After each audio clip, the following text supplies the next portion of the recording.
Yeah, I'm going to bust a whole bunch of myths here about running events. We're going to spend about $3.5 million this year putting on MFC. How much does it cost you to bring Grant Cardone and Alex? It's over $500,000. People do not change. We have not changed in thousands of years. You've got your early bird people who want to purchase early. I love those people. Thank you very much. And then you've got the rest of the population that is last minute. If we're looking to really scale from a business sense, I just feel we have to be friendlier to business and deregulate. So basically what happened was I was investing in real estate with a partner. Money went missing from the bank accounts. It got really, really bad. Crazy stuff happened. And basically I was back at home with my parents with literally zero with my son. And I was starting from scratch. We're not business friendly. Nobody wants to do business in Canada. The way we run things is not encouraging to somebody either starting a business or moving a business.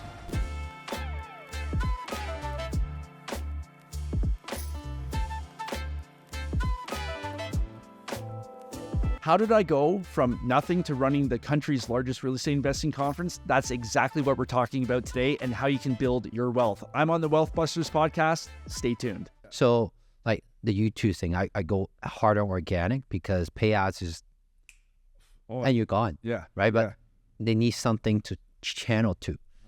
Right. So now we can chat a lot about that. I didn't put that in here because I want to help you. But I know you have a much more interesting story. Like you were on Irwin's, I'm going to be on Irwin's podcast a second time, actually next Tuesday. Nice. And we're going to swap it. Good. So yeah, it's like, there's so many things we can talk about, even getting locked out by your wife, change the key. That's how I know you. That's how I know you. Yeah. Right. And yeah, and that's why your son's with you, right? I mean, right? So you guys still talk with the wife? Kind of calm down. Oh, we were never married too. Like, so we were common laws. Yeah. But no, it's still crazy. So crazy. Like, she's called Children's Aid probably like 14 times since shit went down. What was that, like 5 years ago? So it's just like, it's just cool. Oh, that's not cool. Especially because like the little bias to people, like to guys, like so crazy. But like, it's all like, I'm on a first name basis with everybody now, but it's just like every quarter, it's like, oh, here's a call. It's like, it's craziness. And then, wow, you're 37. Okay, I'm 33. Yeah. So, and then we need to chat. Like we chat about the sponsorship and all that. We didn't come to a conclusion for it, I know, because I'm doing more stock option investing. Yeah. So yeah, we were chatting about the collaboration perhaps after the event. But then you're like, Cody, I only want to focus on real estate, right? So maybe that'll be something else. I don't know. Yeah, we'll have to chat because like right now, like, well, you know this too. Like if you go like if too wide, and too wide, you're not focused. Yeah. So right now, like my main priority number one is selling another 2,000 tickets to this thing, and like, well, it's already 1,500, so it's there. Yeah. So, but I want to make it big this year. Yeah. Priority number one, and then we marketing for that. How is it? It's like we have a lot of that. Nice. It's I'm curious on the strategy behind there. Also, I'm an opportunist. But yeah. So well, we can go into that too, or happy to chat after. But yeah, like selling tickets is a little bit different than selling like or a coaching program and stuff. So we've kind of we've learned a lot. Yeah. A lot through trial and error. Oh, obviously. So, yeah. I think we can dive in that as well if you don't mind. Yeah. You open book to that? Like, we can. What do you mean? This guy's open on everything. I love this. This is gonna be such a great talk. Because like I have a lot of. We talk behind the scene. I know the real numbers, right? We talk about it. So I just wasn't sure if you're open to it because you do have a coaching program for it. So I don't, you know. Yeah. Okay. But what happens is the more you share about it, the more people want to work with you. Yeah. So how many like students do you have for the conference? Like, because I might be one. Yeah. So we've consulted. We've worked with 18 events now, and so the way we got into it was, like events would just start asking us for one-on-one consulting just out of the blue. Like, hey, Seth, like I've been stuck at 800 people for 5 years. Like, can you help? And then we packaged it together into more of like a professional kind of program. Yeah. And now we're actually scaling that. So we've got a setting team now for that. I'm still closing it because like, you know, but eventually we're going to get some closers in there. And yeah. Like this will like for sure, like this can blow up to be like, Yeah. So 18 people for now. Yeah. I saw some ads for a little while and it disappeared and it come back again and it disappeared. Yeah. So like we're focusing mainly on the States for that. Yeah. Smart. So do you have any clients in Canada that are running years. conference in Canada? No. And that's what we found. Like in the US, it's like just this week, I've had 4 great like closing calls with people who are all like perfect fits for what we do. Yeah. Canada, it's like a different. I know. Hey, Wellbusters, I just want to put on a side note, I do not run any ads on this channel. So if you enjoyed the video up until this part, make sure you like, subscribe, and share with a few friends that can benefit from this. And let's get right back into the episode. That's the thing, because I don't know if you know, like the reason why I started this podcast 3 years ago is because at that time I told my co-host, was at Lean Practice, she's down in Orange County. I want to have a conference like your conference. It doesn't have to be real estate, but about wealth. 2 years from now, 2 years I didn't hit it because I didn't have someone like you where I didn't have a know-how and I was focused on the whole business and blow up enough. And I'm building up all these relationships with these micro influencers. So anyway, we can get into that. What is the strategy for it? But I do want to ask, just before we move forward, why do you think that it's not such a big thing in Canada? Like, it's not enough people, man. Yeah. the people. Mentality is different too. So when we're raising capital for real estate, an American will invest 30% more than a Canadian, just right off the bat. And then for conference tickets, an American on average will buy a higher price ticket and they'll buy 2 weeks sooner than a Canadian. So Canadians are so timid with what we do. Yeah. And obviously I don't think that way. You guys don't think that way, but a lot of people do. And it's just the same. Well, stats show. Yeah. Right. Whatever we believe, we look at stats and show you the real thing. Right. We're doing everything the same. Right. Yeah. Yeah. So why do you guys, this might be a little bit too much of a granular question, but why do you guys think that that's the case? Like, what's the sentiment? It's just culture. So, it's the same thing in Australia, same thing in the UK. So it stems from the UK because, we're all, the Commonwealth countries. It's just ingrained into us. That's what it is. But I think it's, we have this mental fence around our minds and we stay small. So in the US, you celebrate success. Here in Canada, you talk about how successful you are. You're bragging, you're an asshole, like it's taboo. It is taboo. It's weird. Like you can talk and be like negative, talk about your failures and have like a negative mindset and it's totally acceptable. But the minute you say like, oh, I crushed it in this or I did really well, like for the most part, it's always taken in a bad way. And it's like, damn. Yeah, it's that culture thing. So in the US, we were talking about the ads. Yeah. All the ads we run for our consulting offer in the States. So I think like we'll talk everything. First thing I want to ask you is, what do you do for a living? How do you define that? I do too much. So that's the real answer. The real answer. What I do for a living, 3 main things. Number 1, obviously focused on multifamily real estate, placing investor capital in profitable apartment buildings. Number 2, we run the country's largest real estate investing conference. That's a job and a half in itself. And then number 3, we also help events scale. And that's something we've fallen into relatively recently because of our success with our own conference. So plus, I've got a son, so I'm a dad. I'm a busy guy, coaches hockey team, all that kind of stuff. Yeah. So it keeps me very, very busy. Yeah. So you say you run the largest multifamily conference in Canada. Yeah. For people who doesn't know, what is it? What is that? What is it called? Yeah. When is it? Yeah, it's called the Multifamily Conference, and it's every May. So this year for 2024, it's May 24th to 26th in Toronto. And we're right downtown at the Metro Toronto Convention Center. Last year, we rented out the CN Tower. Yeah. This year, we have a nice black tie event in the AGO the gallery. Nice. So we try and take things. This isn't you go to the hotel with a name tag and have your lunch in the hallway. Yeah. We put on a pretty good show. Nice. So last year, you had an incredible lineup, right? Who was the keynote speaker last year? Yeah, last year we had Grant Cardone and Alex Rodriguez. Yeah. And with A-Rod, a lot of people wrote him off. I got so many messages being like, oh, he's just a baseball guy. He got rich. What does he know? Most people don't realize he got his first duplex when he was in the minors. and with A-Rod Corp now, they're invested into a lot of multifamily. So I just remember being on stage with Alex and just how sharp he is with how he's running his company and his insights into the market. He knows what he's doing. So, for everybody who wrote him off as a baseball guy, they were so wrong with what he's really like. But Grant and A-Rod, amazing. And then this year, obviously, we've got 3 instead of 2. 3? I know 1. Yeah. Oh, okay, yeah. So we've got. I know the Wolf of Wall Street. Wolf of Wall Street, Jordan Belfort. So I'm a big sales guy, right? Yeah. So Jordan Belfort, in terms of tone and how we can structure better conversations with investors or wherever you are running your sales team, I think he's going to be excellent. Yeah. And then we've got Elena Cardone, Grant's wife. And with Elena, a lot of people don't know. Well, Grant shared this last year. Elena's the reason why Grant decided to slow up. Yeah. Right? Like she's the one pushing him behind the seat. So we wanted Elena on stage, and then we have Robert Herjavec from Shark Tank. So our first year we had Kevin O'Leary. He was great. Yeah. Really good feedback. So we went back into the tank. Yeah. Now we have Robert. Yeah. Amazing. And how did you get into connection with these people? Like, how did that even happen? Yeah. So it really depends. We always try and go direct to the speaker as much as possible.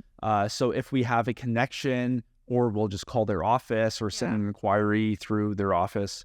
Sometimes we slide into the DMs. That easy? Well, it is, but it's not. So at this point, we have a pretty good reputation. We have a large audience. So when I can call somebody and say, hey, listen, I've got 3,000 investors coming to Toronto, you have their attention. Yeah. Go back to my first year. Yeah. Middle of COVID, it was lockdowns, and I was trying to get a speaker, and I knew I wanted Kevin O'Leary. Yeah. Because the way the conference came about, lockdowns had just happened. I was sitting on the couch with my now fiance, watching Shark Tank, and Kevin was grinding somebody on their valuation of their business. And I turned to her and I said, you know what? I'm going to have Kevin O'Leary speak at a conference. Yeah. And I got in touch with Kevin's assistant. Also tried the publisher route as well.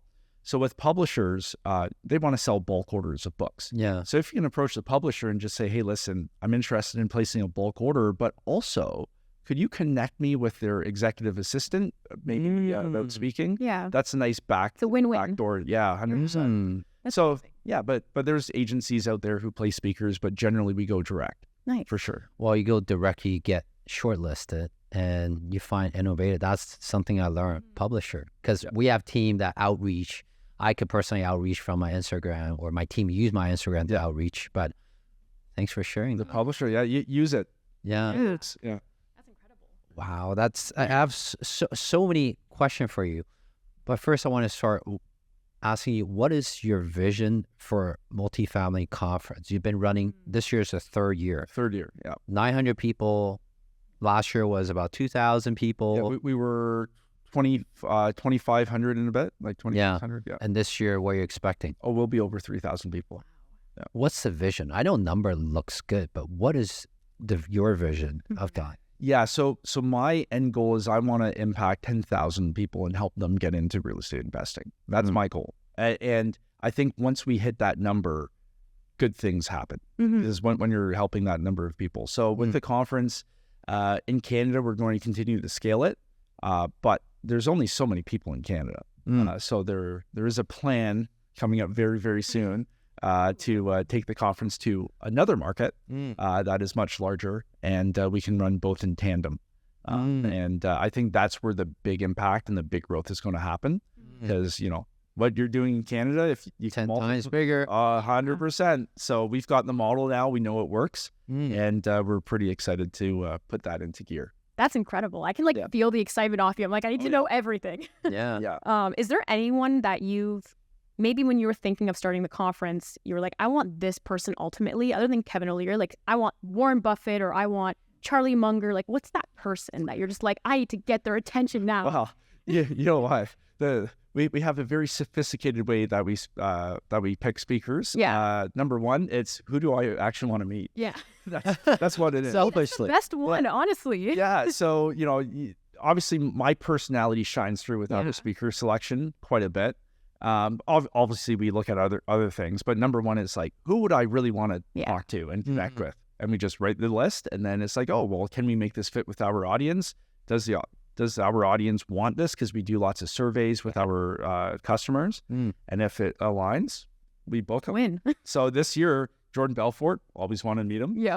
We've got Robert Herjavec, always wanted to meet him. And then we got Elena. So obviously we had Grant last year, and he was a huge success. And then we have Elena coming up. So yeah, I remember you guys were dominating my feed on Instagram. I would see A-Rod, I'd see Grant like all the time, and I was like, if I wasn't out of the city that day, like I would have ran, not walked.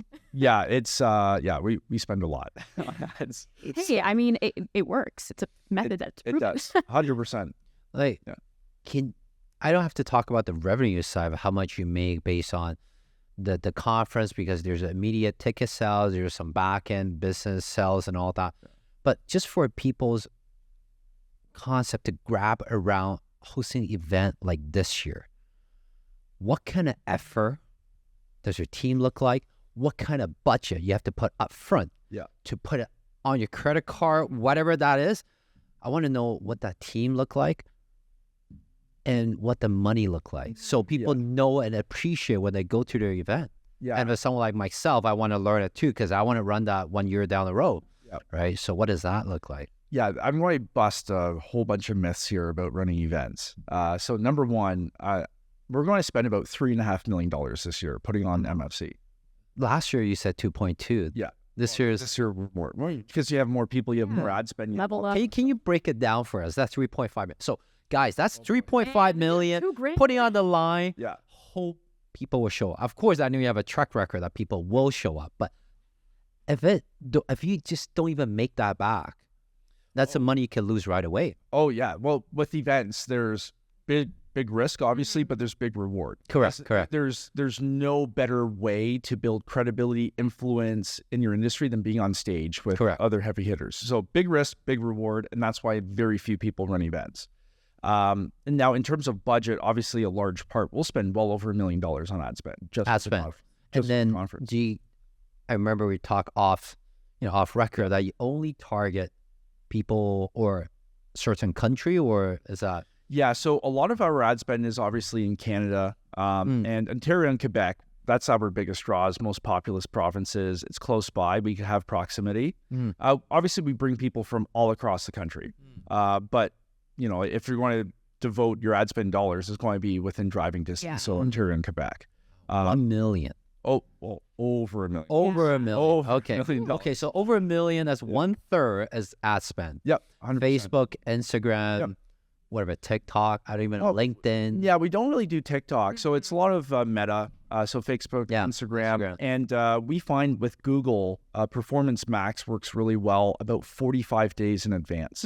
For whatever reason, Google doesn't play well with us before, but 45 days out, we turn on the PMax campaign and with a purchase conversion, and that usually outperforms Meta at that point, but Meta outperforms in the lead up. So it's kind of funny how the different platforms work. But yeah, we spend a lot of money, obviously, in terms of staff and effort. This is a 14-month project. So we're already planning next year's event now before. So it's people think, we get calls all the time with our consulting offer. It's like, oh yeah, I've got 2 months. I want to have 1,000 people. It's like, okay, well, let's hop in a time machine. Yeah. Go back 10 months. Yeah. And you just look at the man hours that go into this. We have full-time people working on this all year. How many people give people a feeling? So now we know 1/3 is on pay ads. Yeah. We can come back to that, but now we're going to the team, what the team look like to make it happen. Man. So we've got a sponsorship team. So these are people reaching out to people like myself. We just chat. 100%. He was on it. Yeah. So we've got setters, we've got closers on that, and that's a lot of outbound. It's B2B outbound stuff because we have a very valuable audience. We've got like 3,000 people in one spot. Like it makes sense to be there. And then we always obviously have our phone team because with events, people will see the ticket, and so many people. Another misconception. So many people think that, I just have to start a website. I'll sell tickets on the website. What do you say to that? Oh, man. If they only knew how hard it is to get somebody from becoming a lead to getting them to actually purchase a ticket. Because with events, you've got travel, you've got cost, time away from the business, time away from the family. You've got people, I'll just think about it next year. It's just a lot of variables. So many. Running events is a very ugly business model. very ugly But business. it's very rewarding at the same time. It can be, yeah. Yeah. But it sucks cash, it sucks time, it sucks resources. Mm. But you know, we've got it. So you need that. You need somebody on the phone doing discovery, finding out the pain points, aligning how we can help you with your pain point, like what the You're solution is, what the pre-closing options. them even before coming to the event, showing them why they should come to the event, 100%. how that will align to get them from here to there. 100%. Right. Yeah, but you have to have that outreach, and that's done. One of the biggest mistakes I see with other events is, oh, walk me through your sales process. Oh, what do you mean? We just send emails to people. So No follow-up, no follow. no phone call. No. So our team, you know, last year we peaked out, I think 15 or 16 guys on the phone team. Wow. It's a big sales team. That dial roller, just like Oh yeah. keep dialing. Yeah. Well, it's all volume, right? Mm. Yeah. Because you know, when you're dealing with internet leads, there's only so much you can do. So you've Yeah. got those the mistakes that come in, and then Yeah. you've got the look you lose, and then you have the serious qualified people. Yeah. So yeah. Okay, so we have a dial team. Yeah. 15 people this year. Oh yeah. What else? Yeah. So Payaz team. yeah. So obviously we've got media Yeah. on that side. We've got sponsorship. We've got sales, and then we have fulfillment. Mm. So this is okay. We've got all these people coming. You know, we have to have somebody running our exhibitor setup, because we've got, you know, hundreds of people coming in for that. They have to set up their booths, all of that kind of stuff. Then we've got production, AV. You know, that's obviously a contracted thing, but we've got like 50 guys on site. Yeah. In terms of the setup, so this blew my mind for last year. We had people there from we get in at midnight on, I think, the Thursday. They work around the clock, nonstop to set it up so we're ready to rock and roll on Saturday morning. So like they have full-time crews. Yeah. So think about how many people are involved in just production, the rigging, all that kind of stuff, plus all the design, like coming up with the show flow. Like we could have a 2-day conversation on just the operation side of running events. Wow. It's insane. And this is when you're planning 14 months ahead. Like, Oh, yeah. this is literally like, you need the time for this. So now I'm thinking of those people who are like, yeah, I've got 2 months. Like, you're No. late. It's not Yeah. on. No. Yeah, and so even, you know, with us, we're partnering with somebody to run an event in the fall, and we're starting to plan it now, and we feel rushed Yeah. because we're looking at October, and it's like, oh crap, we're out of time. And we do this Yeah. we do this on a regular basis, so that you have to give yourself lots of time, because right now we're about 2 months away from 2 months and a bit from the event. That's going to go by like that. Oh, easily. Yeah. Yeah. So I know we go like 2 storyline, right? We talk about the money and the team. Now we're going to go back to the money. Oh sure, yeah. What about the other 2/3? Where are you spending the other 2/3 of the 3.5 million? Man, so obviously venue. Yeah. You know, we How much take is the menu? Like, where are you guys hosting? Toronto conference? Metro Toronto Oh, Convention Metro. Center. That's the biggest one It is like Yeah. that. in That's Canada. Hey, Yeah. it fits the largest multifamily conference. well, we need the space. Yeah. Right. So last year I think we were about 150,000 square feet on the main level. This year we're taking up all 3 halls, so we're about 180,000 square feet on the main level, and then add probably 75% of that on the second level for all the breakout rooms and stuff. So we take up a lot of space. But yeah, we're right downtown Toronto, arguably the best conference center in the country. So yeah, like we put on a world-class event, but we need that now because of our size. We don't fit in a lot of buildings. And also MTCC gives us, you know, they've got the high ceilings. We can do anything in terms of rigging. You know, I put a lot of money into production. Yeah. And to do that, we need a facility like Of course. MTCC. So what how much is it? How much is it to just get the venue? Yeah. So, For 3 days, right? 2 days, 3 days? well, it's 3 days, but then you need setup, Yeah. right? Because And take yeah, down just the and everything. venue itself. How much is it to rent? Like, Yeah. give us an idea. well, venue, you're definitely over $200,000 for the venue. Just for the But then you have staffing and Yeah. all that kind of stuff. It adds up. Okay, so another 200K. Now we're about, let's say, let's call it ads is 1.2, Yeah. right? Well, probably. Okay, 1.5. Sure. Now we have another 200K for the venue, 1.7. Where's the other half now? Staffing, how much? Oh, well, people cost money, right? So Yeah. you have registration staff, right? Because Yeah. think of it this way. You have 3,000 people coming to show up and register. Yeah. And last year, most people don't know this, but our registration platform crashed Why? at the conference. So imagine. Were you guys trying to sell the ticket for next year, or why did it crash? No, for registration for people showing up. So we paid a lot of money to this one platform that crashed. That we don't mention anymore. They're dead to me. But imagine having 2,600 people show up to register. Can't register. And our back end is done. Yeah. I was not happy. Back to the Excel spreadsheet. Yes.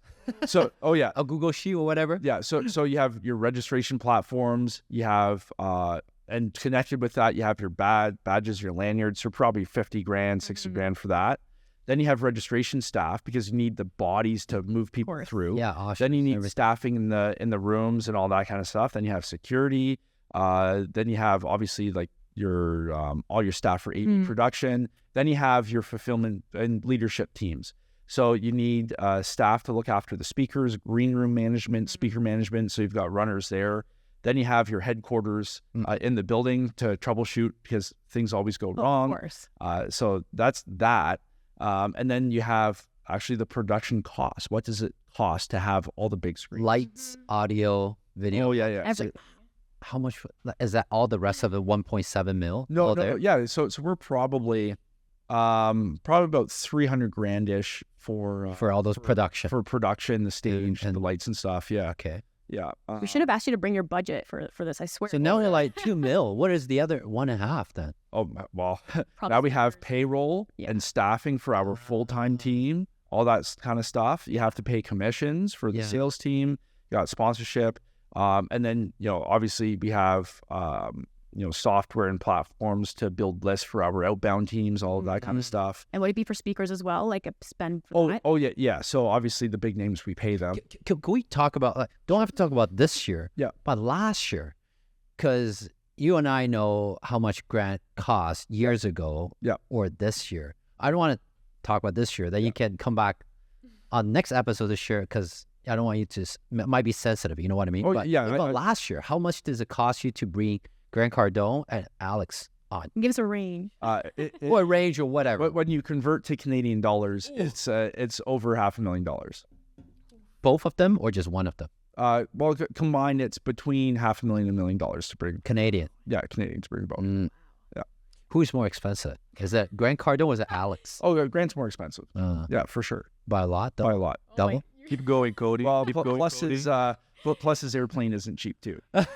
Every time I fly on my Gulfstream, it costs me $100K, right? I was like, it does cost a lot of money to run a plane. So, so in terms of your keynotes and stuff, even though they're interested, you're paying them for their time, right? So value as well. Yeah, 100%. So that certainly adds to the cost as well. But if we're talking in terms of like event conference building, those are marketing assets, not expenses. Yeah. So, our approach with speakers, I know this is a bit of a tangent, but our approach with speakers is, hey, let's figure out who's the best fit for us. Yeah. And we will work that cost into the budget because they're an asset. They're not an expense. Yeah. Because they sell tickets. It makes sense. It just, it's okay to put that extra spend in there if it needs it. Yeah. Now you mentioned that you guys had to change venues because you had so many people last time. And this year you're getting more people. Yeah. What's next? Are you guys, if you get, let's say 5,000, you have to buy a city and build a conference room? We can, MTCC, we can scale. Yeah. We can scale. You could put 10,000 people in there. Nice. Now, obviously our layout would have to change drastically and we'd have to move things around. But if needed, like we can fit 10,000 people. Wow. I don't think that's going to happen in the Canadian market. Hey, fingers crossed. What's the ratio that's coming from outside of Canada to your event? Yeah, so we're about 20% outside. Probably from U.S., right? Yeah, U.S., but we've had Israel, a whole bunch of African countries, Netherlands, UK. Wow. So yeah, you're making a name out there. Yeah, it is pretty cool that somebody will hop on a plane from, let's say, Israel and fly all the way here just for the conference. Yeah. It is pretty cool. That's crazy. That must feel like really, really good. You're just like, wow, someone really came out from out of town, out of country to come here. Like, yeah. Good job. And then I'm like, how did they figure out that? Because we don't run ads there. So obviously it's popping up somewhere. Yeah. That's awesome. I get drunk on that feeling. That's very like rewarding. Yeah, amazing. 100%. Yeah. I know you're the expert at this. I know I got to let you off a little bit on the two storyline in terms of how much money and what team does it make. But I know you do have a partnership or a coaching program for people like myself who wants to host a conference one day, where for me is like a year from now. So I should start today. Yeah, you should have started yesterday. No, sorry, yesterday. Okay. Yeah. That's the tagline. Yesterday. Yesterday. Now, what is the step-by-step process? Like, what's a big framework that needs to go into that? Yeah. By month 1, this month 2, what does that look like? Well, the big things that you want to handle first are actually the foundation, the building blocks of your conference. So Speaker? Yeah, so I call it the 3 S's. 3 assets. So you have speakers, sponsors, and spectators. Because the problem I found with a lot of events that come to us for help is they're not purposely designed or built to scale. So they all max out or they hit a plateau at a certain level. So, we're stuck at 400 people, we're stuck at 800 people, we're stuck at 1,000 people. And most people think it's a marketing issue, but it's really not. It's more a product issue because there's something not right with the product. So in terms of building out a product as a conference, we focus on speakers, sponsors, spectators. So who are the speakers that are going to attract a cold audience, not your warm audience? Because with these events, if you're just marketing to the same people, the people who already know you, you have declining attendance, and that's where most events get stuck. And then you have to ask yourself, well, what kind of event do I have to build to attract the speakers you want, right? Because, a big name won't show up for 100 people. But when I pick up the phone and say, hey, listen, I've got 3,000 people coming, very different conversation. And then it's who are the sponsors who will pay a premium to tap into your audience. And then once you figure that out, then we worry about bums and seats. So starting where you're at, we focus on the 3 S's, figure out the product first, and we have to achieve what I call gravitational pull. So think of it this way. Think of a nebula in space. You have all the raw material for a conference, but it's spread out. There's no mass. You have to find a way to jam some pieces together to get that mass first, and then you'll start attracting things into your orbit. So for example, my first year, I knew nothing about running a conference. I knew I needed... But you still put 900 people together. Oh, yeah. Yeah, for sure. 100%. Wait, can I, just for fun, did you actually make money on the first year or you lost money? No. The first year we broke even. Wow. That's even... And you're gutsy enough to do it the second year. Oh, 100... Well, because you've already... I made so many mistakes. Yeah, you learned so much. Why? So many mistakes. And, every year we make mistakes. Yeah. Because there's always another level of problem that you have to solve. Can I ask you, like $3.5 million, how do you get these money backing? Like, is it your personal money or bank's money or other people's money? What is... Banks won't finance a conferences, to be honest. Like, hey, we're running a conference at the bank. What is the bank? Okay, what have you tried to get that 3.5 million? That's where I... Yeah, well, a chunk of that comes through ticket sales. A chunk of that comes through sponsorship. I obviously put my own money in there too. But at the end of the day, banks don't finance events. They don't. I try. Did you get sponsors personally, like people who believe in it, or you just kind of it's kind of like installment system. You pay as you go. You get some money, fill the hole. Get some money, fill. Hope that by the time you run the event, it's 3.5 mil. Yeah. So what I tell everybody is, if you can write $1 million check on day one, life's going to be so much easier. Wow. But if you can't write the $1 million check, this pressure's on. Yeah, and if you're more bootstrapping it. Yeah, that Lego, right? Yeah, and it's very stressful. Yeah. Very stressful. We went on a bit of... I forget where I was going with that. No, it was the we're talking about a step-by-step process. Oh, yeah, that's right. So, the gravitation. The 3 S. You talked about the 3 S already. Yeah, so with that, my first year, I knew I wanted Kevin O'Leary. So what I did was I was talking with Kevin, and this is where you have that juggling, that nebula trying to pull him down. So it was locked down. No venues were open.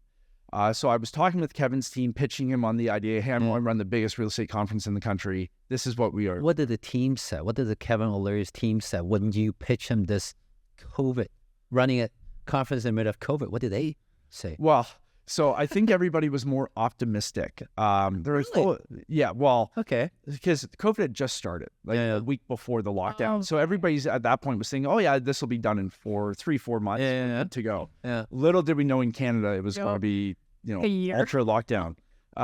So that wasn't a big concern. Just pitch the idea, pitch the audience we're attracting. Obviously, you have a little sizzle in your sales pitch, even though you're just trying to, you position it properly. Yeah. Right. And then I was talking, I found one venue, the venue we actually were at, they snuck us in to look at the venue. So obviously you're talking with the venue and like, oh yeah, we're talking with Kevin O'Leary. He's interested. It fits. Right. And then I, through my podcast, I had some connections with some people who I wanted. So then the conversation is, hey, I'm running this. We're looking at this venue right now. Kevin O'Leary's pretty interested. Would you be? So you're trying to piece and bring everything together. You're selling. Yeah. And eventually you have that mass you need where you have your keynote, you have the venue, you have your first sponsor, and now you can start, scaling that and doing it. But going from the nebula to a star, the birth of a star, that's the hardest part. Mm-hmm. Yeah. And you're just juggling everything. You're making something out of nothing. Yeah. And it's challenging. I know that's just step one, but step one is so big. That's everything. Just step one. We're going to come back to that. Just step one. Yeah. What are the mistakes? And most people probably die in step one. Oh, yeah. It never gets off the ground. Never gets off the ground. So what are the mistakes you learn in the first year that you said cost you so much money? Or you're trying to sell the apple, use oranges, and the orange and apple don't line up? Like, what is that analogy? We could be here for days. Just talking Okay, about top those. one Okay. that costs you the most money, the most headaches.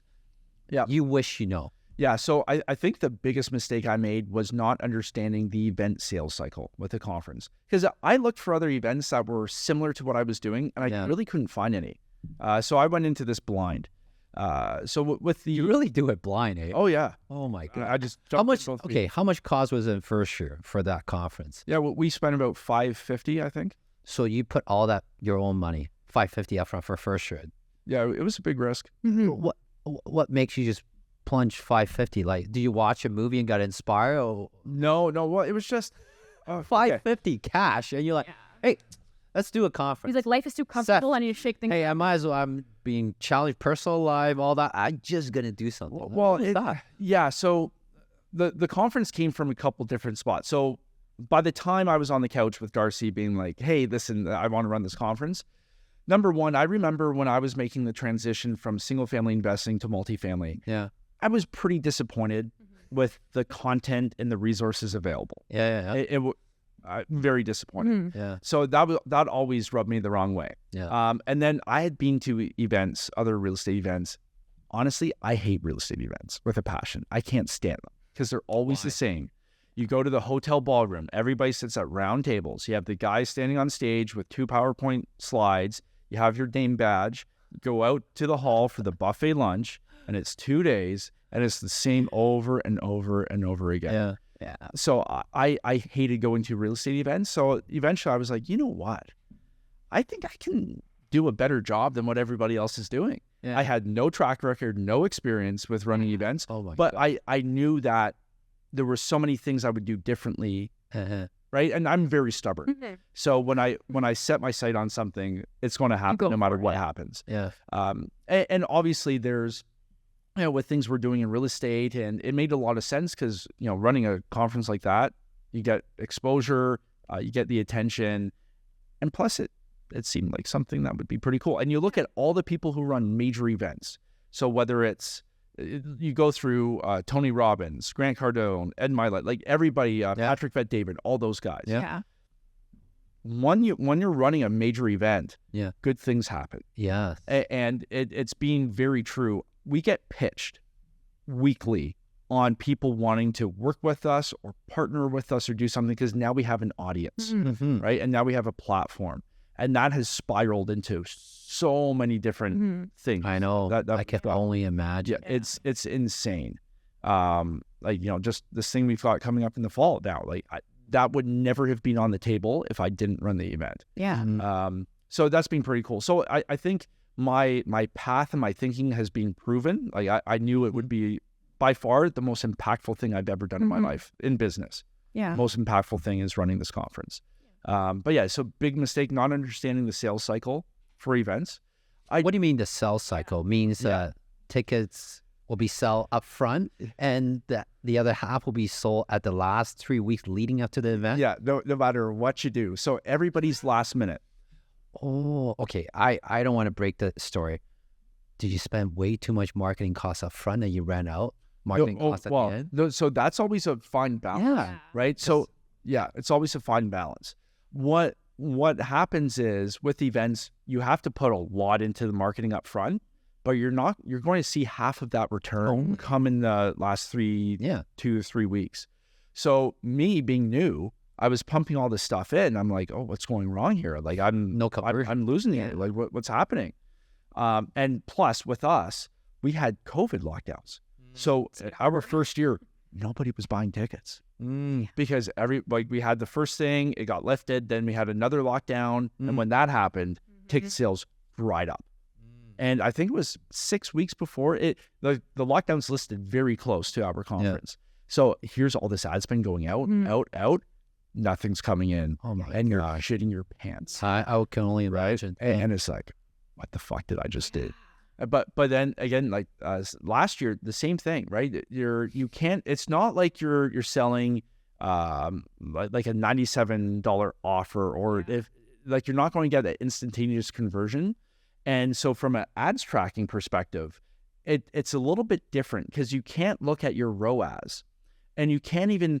So you almost have to look at, okay, well, what's the quality of the lead here? Like we're on the phone, we're qualifying them. They're not purchasing yet, but are we within the ballpark? If the answer is yes, and that's where you have to rely on your sales team. If the answer is yes, you continue to spend, you're going to get those conversions, your early birds and everything, but it's a lot of stick at the end. It's, deadlines and price going up, limited capacity, right? All that kind of stuff. And then at the end, all of a sudden you have half of your revenue show up overnight, and it's like, oh, okay, I'm okay. And so that happened the first year, and that's no matter what kind of event you're running, whether you're running, a huge event with 5,000 people, a 1,000 person event, a 500 person event, it's always the same. People do not change. We have not changed in thousands of years. Yeah. You've got your early bird people who want to purchase early. I love those people. Thank you very much. Yeah. And then you've got the rest of the population that is last minute. And we even have people buying the morning of. Yeah. It's like, I'm the last minute guy now because I haven't bought the ticket to yours. I missed out the last 2 years. This year's the final year I'll be in Toronto. well, Because last 2 years I was never in Toronto. Yeah. Like looking at the Now we have to thing. make sure he goes. yeah, Stick to that. I was gonna be a sponsor, but Take it back, you put it out there. Yeah. yeah. Well, but it's that's the thing you have to understand with events, and that's why, like my first year, we went through some ad agencies talking. Oh yeah, we can sell tickets. All talk, no follow through, because it's such a different beast to e-com offers or whatever it is. So different. And so you have to understand, and not many people do.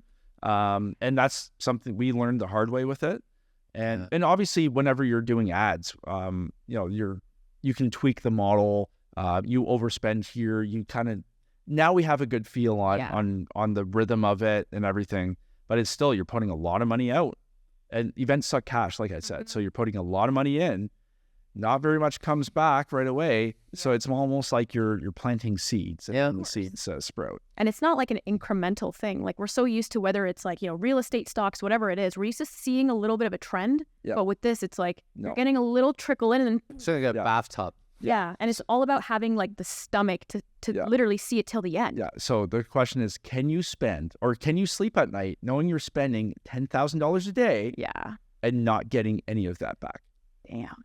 So what would have happened if, let's say, COVID, they kept the restriction going till the last minute? Like, what would have happened? I might have become a trucker. I would be down there with them too. Yeah, so that was obviously that was on everybody's mind. Yeah. So our plan then would have been to delay, like a lot of conferences like that. They ended up delaying. We were pretty much the first major event back in the country at that time because it was very tight. And I think it worked for us too and I was done with the lockdowns at that point too. So I was like, you know what? I think we were at that point. Yeah, we're doing this no matter what. But yeah, it was definitely, I took a huge risk, and not many people would do that. But you make it work. It's like anything. If you give yourself no out, if there's no plan B, you have to figure it out. And your brain, even though you have the pressure, I got gray hairs from it and everything. If you put yourself in that position, you will figure it out. Yeah, there's no plan B. There's you have to figure it out. Yeah. That's amazing. Really appreciate that. Now we're gonna take a different road down to your investing. Sure, yeah, and let's do it. multifamily and Yeah. all that. But before we do that, I really want you to share what are the top 3 requested topics at the multifamily conference. Yes. So it's very consistent year after year. Yeah. It's always the same. So number 1, it's how do I raise more money? Because if you can raise more capital, raise the equity, you can scale indefinitely. And you look at the most successful companies out there, the most successful operators, they have that investor base that they can draw from. The second one is how do I analyze deals? How do I structure these deals? So how do I separate a good deal from a bad deal? How do I structure them? Do I syndicate? Do I do a JV? Do I launch a fund? And we have people at all the different levels at the conference. We have people who have launched multiple funds. We have people launching the first one, syndicating for the first time, and everything in between. The third one is, I'm forgetting. No, the second one was, the first one was raising capital. The second one, Deal flow. the second one was deal flow. Deal flow, then structuring. Oh, yeah, I'm going off the top of my head. So, the second one's deal flow. So how do I find these deals? Because with commercial real estate, nobody goes to realtor.ca, realtor.com to look for buildings. So how do I find these deals? How can I tap into that flow and make sure I get the sniff at the deal rather than somebody else? So usually I know those off the top of my head, but I missed one. We caught you in 4K this time. You did, yeah. So now that we set that tone, we're going to switch to your investing side. Yeah. For people who doesn't know, Seth, can you give us a 1-minute story of how you have to start from zero again at the age of 35 or 34? I don't know. No. Like my age, I'm 33, right? So when do you have to start from zero again? I think I was 32. Oh, so like right around. Oh, yeah. It was, So everyone's thinking about you have to start from zero again. Seth is an example. Quick 1-minute story. yeah. Starts now. Yeah. So basically what happened was I was investing in real estate with a partner. Money went missing from the bank accounts. It got really, really bad. Crazy stuff happened. And basically I was back at home with my parents with literally zero.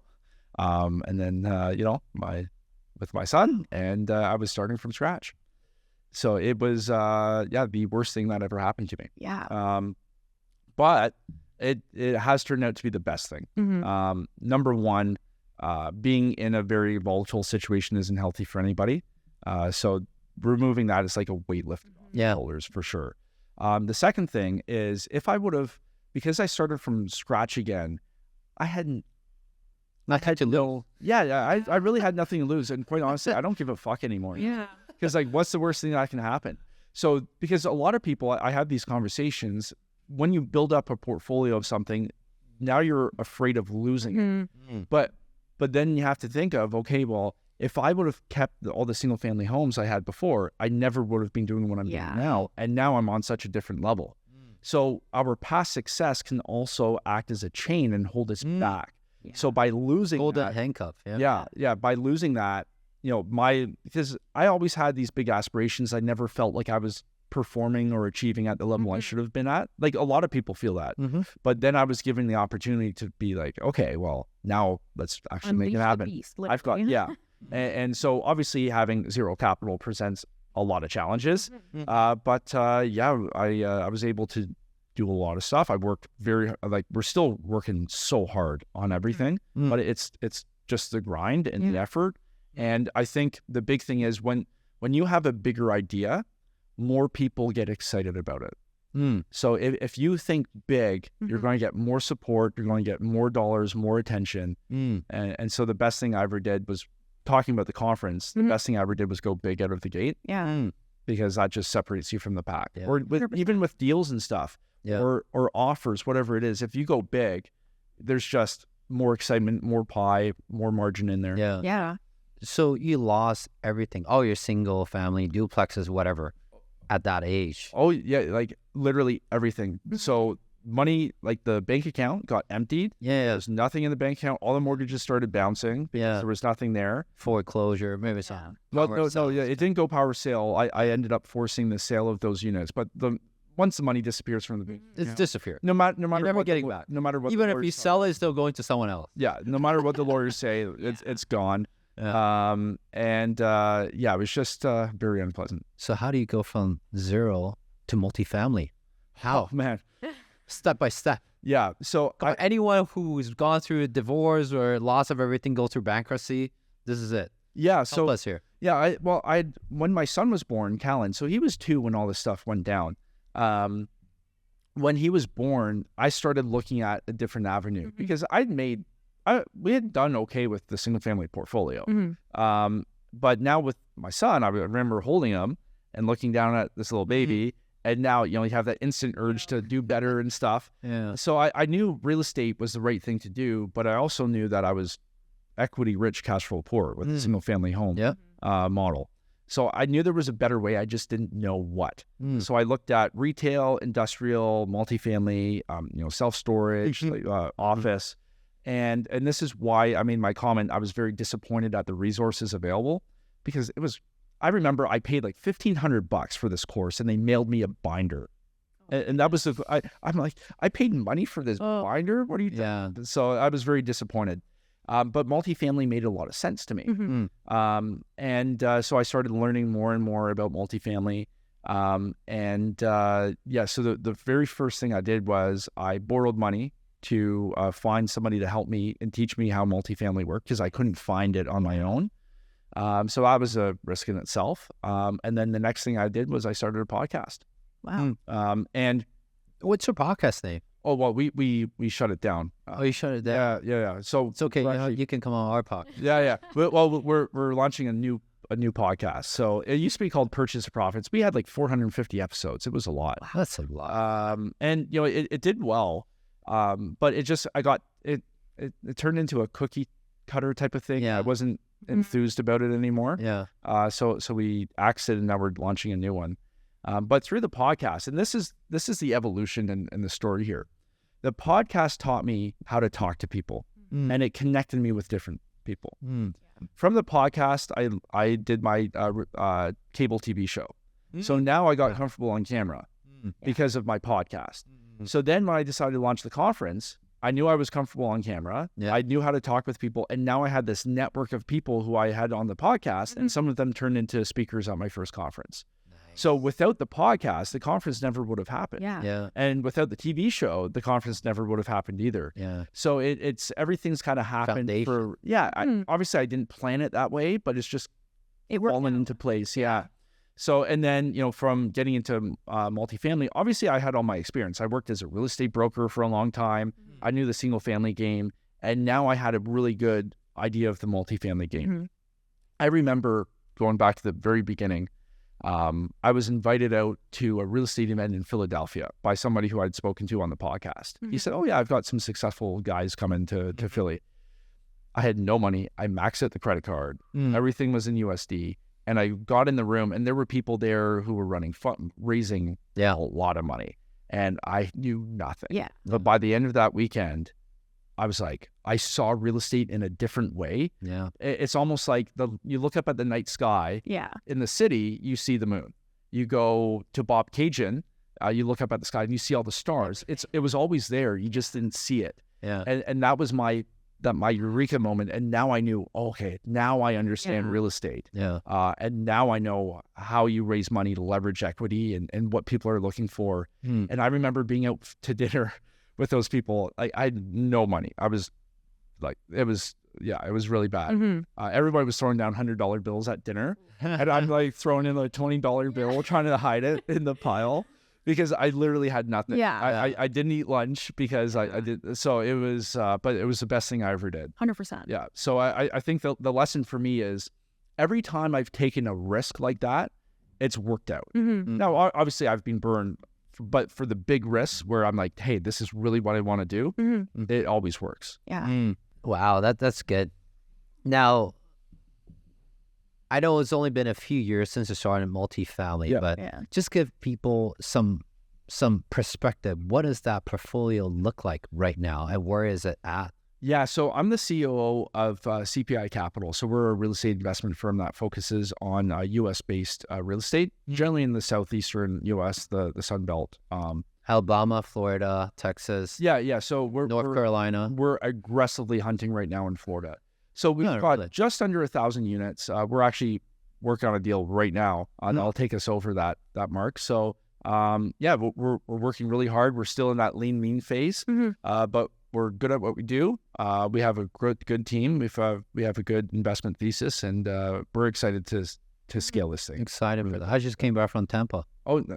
I was just in Texas. I was just in Dallas, Austin, San Antonio, Houston, and I flew to Tampa, and Nice. I came back here, and I went down to Ohio. Yeah. We just put on a LI on a 97 unit as well. Oh, so I'm waiting every minute for that hair back. So Oh, I have a that's team awesome. behind it. I'm a lot like you. I just started. I have cash sitting aside. I have people have cash, has trusted me because of my stock option investing, but they're all real estate investors. So they're like, Cody, whenever you bring a deal, make sure you include us. That's beautiful. That's awesome. That's where your foundation, this is where my foundation kind of ties in. So we're very excited to look at that. That's awesome. Yeah, I just went from duplex, triplex to 97 units. Yeah. But it's in Ohio, so the number is per door is a lot lower. Yeah. And I'm just very excited for that. That's awesome. We'll have to talk about structuring to make sure everything's structured the right way. Yeah, definitely. For sure. We're going to talk that offline. No, I love that you talk about going big because, yeah, like for myself, like when I got into real estate, I saw everyone going for the low-hanging fruit. My first like offer that I put was on a 40 unit. Oh, good. And I was like, I am not doing the smaller stuff. I was like, if I'm going to do this, I'm going to be a psychopath. Well, But it's about being, educated on yeah. what you're doing. Because my husband's a CPA. So if it was just me, definitely would not be doing this. Yeah. But I had him structure everything properly, making sure that we were being realistic. Because you don't want to go and just make offers on things that don't make sense to your vision, your plan, or to people that you were going to have investing in it. Yeah. But it's just about having that appetite to even start that process. Well, I'll make, if you're looking for a clip, I'll make a very controversial statement. Do it, man. So small deals are more dangerous than big deals. 100%. And if somebody's new, do not start with a small deal. I'll explain why. With the small deal, a duplex, a house, something like that, you're going to have no cash flow. It does not exist. So your margin for error is zero. Yeah. Right? You have one tenant move out, there goes 100% of your revenue, maybe 50% of your revenue with a duplex. So you have very little wiggle room. And I don't know a single business that can survive losing 50% of their revenue overnight. Exactly. Right? Because there's no cash flow in the deal, you can't really partner with anybody because there's no meat on the bones. And then property management, a lot of people end up self-managing because they can't afford the 12% management fee. So now you have a brand new person managing an asset that doesn't produce cash flow, and that's a recipe for disaster. You do a bigger deal, stronger cash flow, better debt terms, you can partner with people, you have somebody you can afford to actually manage it for you. So now you're learning as you go, but you have that support that you need. Exactly, yeah. So a larger deal in commercial, if I could go back in time, I would slap myself silly and say, forget those houses. Yeah. Just focus on apartment buildings. Yeah. And the risk is minimized severely. Like, I remember I ran scenarios with this building where 65% was only rented out. It was still cash flowing over 200,000. I was like, this is crazy. And everyone's like, you should go for like the 5-plex, something smaller for your first one. I was like, why? It's going to take me the same amount of time almost. Maybe it's going to take longer, but I've seen people do smaller deals for months, almost a year. Yeah. I was like, if I'm going to put the time in, why don't I just go big? Why? I don't it doesn't make sense to me. Yeah. And some very successful people I know, they went from doing 100 unit deals to 300 unit deals. Now they're doing portfolio deals. So they're buying 1,000 units at a time. And they'll tell you they will never go back to buying a 300 unit building. Yeah. They're like, I only buy, a portfolio now. So they'll buy 1,000. But there's a journey too, right? There is, for sure. If you go too fast, too quick, you could die. Oh, yeah, 100%. You need the foundation, Yeah. and the base. But what I'm saying is, as you go bigger, nobody ever goes backwards. Yeah. It only goes larger. Yeah. So just if you're starting out, learn how to piece together a commercial deal rather than everybody's like, I got to start out small. No, you really don't. No. Like, first start analyzing the smaller deals if you want to feel comfortable. Then, just for shits and giggles, I was like, let me look at this 40 unit. And then I look at all the numbers and I was like, just analyzing it. I was like, this is beautiful. Like, why is no one looking at this? And it was because everyone was fearful. I was like, this is like a good opportunity. And if everyone is too scared to touch it, that just means it's ready for me. Yeah. So, no, I love that. 100%. Yeah. Since you brought up a controversial talk, I want to ask you something as well. All right, let's do it. Don't cancel me. No. the reason why you're investing multifamily only in the U.S. is it because investing multifamily in Canada is the debt way to scale?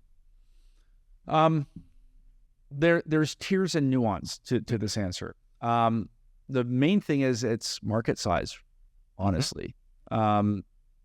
You look at the number of major metros in Canada, over 1 million people versus the U.S. The state of Florida basically outperforms our entire country here in Canada. So the market's just bigger. So like looking down the road, because I'm looking 20 years in the future with all the stuff we're doing. 20 years in the future, does it make sense to scale a business in the States or in Canada? I would argue probably makes sense to do it in the States. And that's where we want to go. And then plus you have other things. Number one, we don't have to deal with snow down there. Yeah, obviously we have hurricanes and some alligators, but other than that, like we're a different style of property. We have garden style. But I've got friends who have very sizable portfolios in Canada, but it's just for me the fit and where my trajectory, the U.S. made so much sense. Yeah. Are you one of those persons that's disappointed by our government? Hey, we are lagging behind our GDP performing for the last 7 years compared to other G7 countries. Are you one of those people? I am. That's why we shouldn't have a drama teacher as a prime minister. You know what? You're totally coming back from that too. I want to hear why Canada has been lagging in GDP compared to the other 7 G7 countries. Well, I think, there's way smarter people than me to answer this question. But from your standpoint, it's just your opinion, okay? Don't cancel us, but it's your opinion. Yeah, so I think the approach we're taking in this country is not friendly to business. It stifles business. It doesn't encourage it. And I feel that, we have a tendency here to overregulate. We have a tendency to clip the wings. We'll just take housing as an example here, right? We have a housing crisis. We have to build. It is impossible to build. We have all these pre-election snippets. Oh, we're going to have this program, whatever. It's not solving the issue. The only thing that's going to solve the issue is, loosening up regulation in terms of development, opening up more land, having incentives for people. The city of Ottawa, they had a program. This blows my mind. A developer could either build X percentage of affordable housing units, or they could pay a fine. Nobody built the housing units because it didn't make financial sense. Everybody went to egg first. Everybody paid the fine. Yeah. So the level of incentive, if we're trying to solve the issue, obviously what we're doing now doesn't work. And I think, that goes into all the different industries. We've got, whether it's oil, like whatever it is, we have all these commodities, all these natural resources. We're not exploiting those to our maximum benefit. And obviously every country, in the States, you got different sides, but here, just overall, if I'm going to paint with a wide brush, we're not business friendly. Nobody wants to do business in Canada. And the way we run things is not encouraging to somebody either starting a business or moving a business. And then you can, if we go down to the States, why are so many businesses leaving the coast and moving to more business-friendly states? Because of policy, right? How do we encourage business? Through taxation, all that kind of stuff. I feel we have to take that type of approach here in Canada and get business coming here rather than leaving. Because, we have a brain drain. Everybody's going elsewhere. Yeah. I'm not going to say whether I agree or not to it, but my question will be, if that's all the case and you're scaling your conference into U.S., you're scaling your portfolio, multifamily, all in U.S., why are you still living in Canada? Because I've got my son and I've got some baggage from when shit went down. Yeah, and home is home. I mean, it's...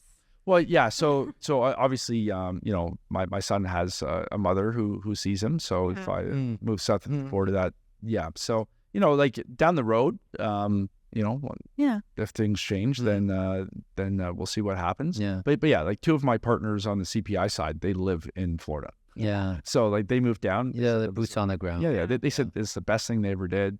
They're enjoying it. We're on Zoom meetings. They're outside. They've got trees. Oh my God, yeah. Paul, I just came back. Don't worry. I got it. Yeah, I'm wearing shorts. It's a blizzard outside. That kind of thing. But yeah, that's a valid point. Got it. And I know like usually when video talk about things don't happen well in Canada, it gets a lot of views. But I want to hear from you is that what are the good things are in Canada and why people keep coming here? What are the good side of it? We got to look at both sides. Can't just keep smashing it, right? What is the good side? If we really, we got to be grateful. Great question. Right? I'm canceling you right now. I've been very grateful how I've been in Canada for 15 years. Whether I'm going to stay in Canada is a different question, but I can't forget where I came from, what has brought me. So what has continued to be good that you cannot get anywhere else, where that's one of the assets that Canada has? Yeah, 100%. And this is where, and this is why I feel so passionately about the subject. And this is why you'll find other people, they get very passionate, because this country is a great country. It's not a broken country. There's just, I just feel it's heading in the wrong direction. And that jeopardizes what we have. Yeah. But you look at, the positives right now, like the places we live, it's a beautiful country. We have many natural resources, right? We're not all on top of each other. I don't know what the recent Except you're in Toronto, Capri Jungle. True. Well, that's why I don't live right in Toronto. But you look at the density of the population. We have so much land. We have so much water, and water is going to be a huge thing. Yeah, very clean water too. Clean water, yeah. Yeah. So we control a lot of water.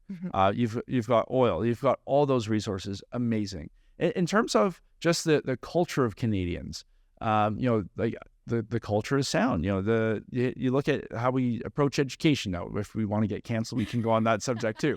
But overall, generally speaking, society works really well. Yeah. It's a safe society. It's people can express their feelings most of the time. Right? So I'm just giving you all these clips, right? So like it is a good country. Yeah. It's just if we're looking to really scale from a business sense, I just feel we have to be friendlier to business and deregulate, because the government, like, no matter even if we go back hundreds of years, whenever the government dips their fingers into something, it has unintended consequences, and the private market is more efficient because it's profit driven. And to make a profit, you have to be efficient and do things really, really well. And the government does not, and this is any government, the government does not excel at doing that. So if we can pull the government out of things, and we can talk about healthcare, all that kind of stuff, and really get canceled. But yeah, if we can pull back the government's fingers from dipping into everything and let the market look after itself, even with rent control, like we could go on for hours about rent control. Yeah.